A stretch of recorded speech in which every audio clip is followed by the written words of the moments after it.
আমি তো ঘুমাচ্ছিলাম, ঘুম থেকে উঠে এলাম, টিফিন করতে হবে। আজকে বাবানের ক্যারাটে ক্লাস আছে, টিফিন করে ওকে ক্যারাটে ক্লাসে নিয়ে যাবো। বাবান এখনও ঘুমাচ্ছে, তোকে ডাকিনি, টিফিনটাও বানিয়ে নিই, ওর খাবারটাও বানিয়ে নিই, তারপর বাবানকে ডাকবো।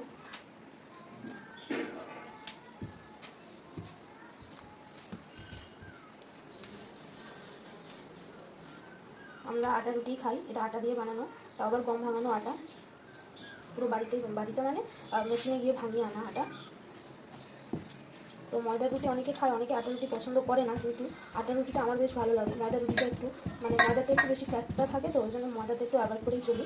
খাই না যে তা নয়, যখন লুচি পরোটা এসব করি মাঝে মধ্যে বানাই তখন ময়দা খাই, বা মোমো টোমো করলে তখন ময়দা খাই, কারণ তো রুটি আটারই করি। আটা রুটিটা খাওয়া এমনিতেও ভালো, স্বাস্থ্যের পক্ষে উপকারী।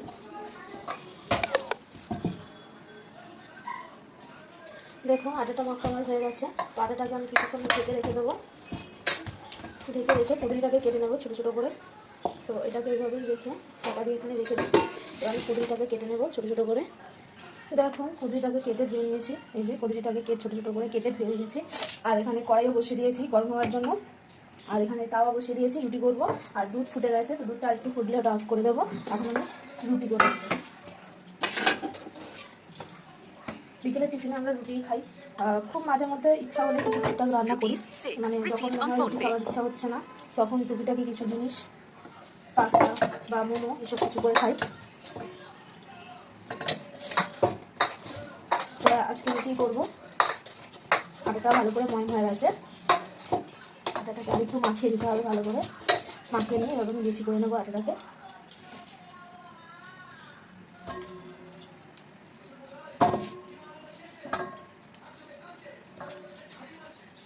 তোমরা কে কে কুঁদরি ভাজা খেতে পছন্দ করো বলো? আমার তো একদম ভালো লাগে না, এই কুঁদরি কাঁকরোল এগুলো আমার ভালো লাগে না খেতে, কিন্তু ও নিয়ে আসে বাজার থেকে, ওর ভালো লাগে ওই জন্য, তো ওর জন্য ভেজে দিই এগুলো।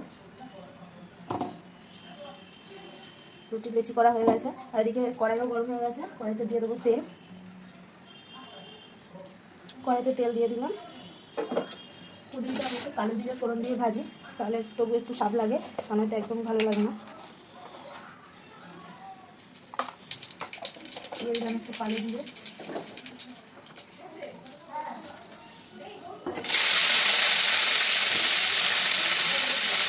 দুধটা হয়ে গেছে, একটু অফ করে দিচ্ছি।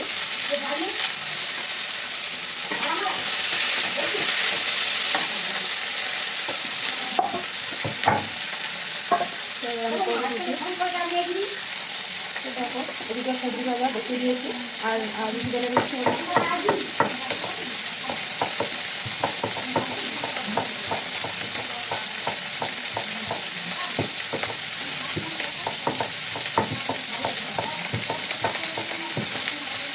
রুটিবেলা এদিকে তাওয়াও গরম হয়ে গেছে, দিয়ে দেবো। আমার রান্নাঘরটা খুবই ছোটো, সেজন্য রান্নাঘরে প্রচুর গরম, তাওয়াটা একটু বেশি গরম হয়ে গেছে, এজন্য রুটিটা আটকে হয়েছে।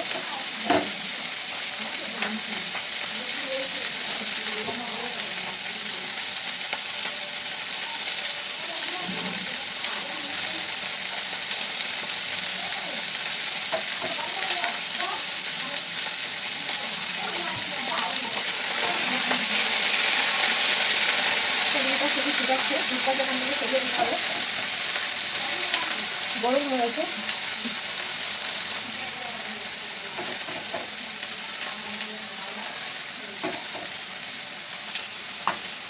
রুটি আমি কাপড় দিয়ে এরকমভাবে সেঁকি, খুঁজে দিয়ে করতে পারি না, তো সব রুটি খোলে, কোনোটা খোলে না। এটা আসলে তাওয়াটা একটু বেশি গরম হয়ে গেছে, ওই জন্য জড়িয়ে যাচ্ছে, জড়িয়ে যাবে।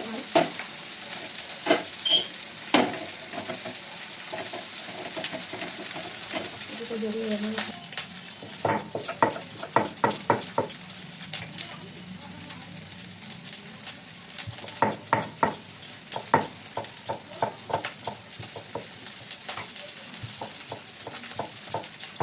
প্রচণ্ড গরম রান্নাঘরে, আর রুটি করতে গেলে একটু বেশি গরম লাগে এমনিতেই।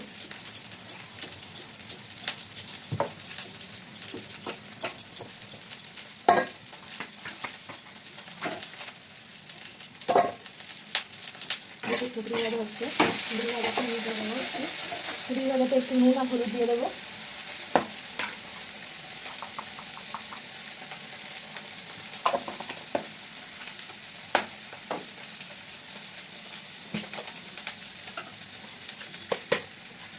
নুনটা পরিমাণ মতো দিতে হয়। এই ভাজাগুলো বড্ড সমস্যা হয় নুন দেওয়ার জন্য। ভাজাগুলো ভাজার পর একটু নরম হয়ে যায় তো, তাই নুন আন্দাজ করা খুব মুশকিল।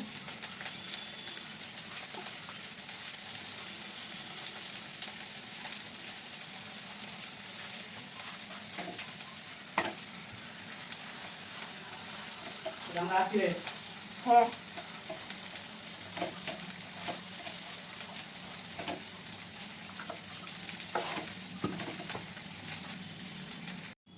দেখো আমার রুটি করা কমপ্লিট, আর কুদরি ভাজাটা এখনও হচ্ছে, ওটাকে একটু চাপা দিয়ে করছি। আমি পুরো ঘেমে স্নান হয়ে গেছি।